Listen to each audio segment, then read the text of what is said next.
નાખવા માટે ઊંધિયાની ગોળી બનાવવા માટેથી મરચાંની પેસ્ટ, સ્વાદ અનુસાર મીઠું, ખાવાનો સોડા, સાજીના ફૂલ બધું મિક્સ કરીશું. માટે તેલ ગરમ મૂકીશું. આ રીતે આપણી ગોળી બનીને તૈયાર થઈ ગયું છે.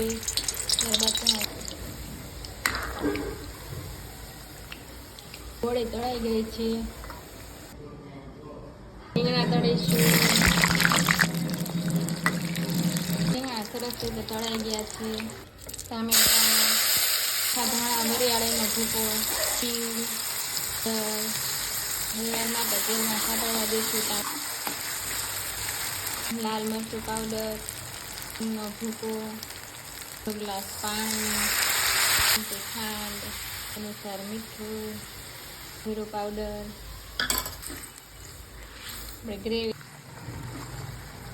તળેલા રીંગણા નાખીશું, કાજુના ટુકડા, ગોળી, મેથીની બધું મિક્સ કરીશું.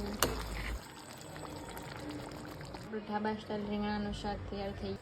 ધાણા નાખીશું.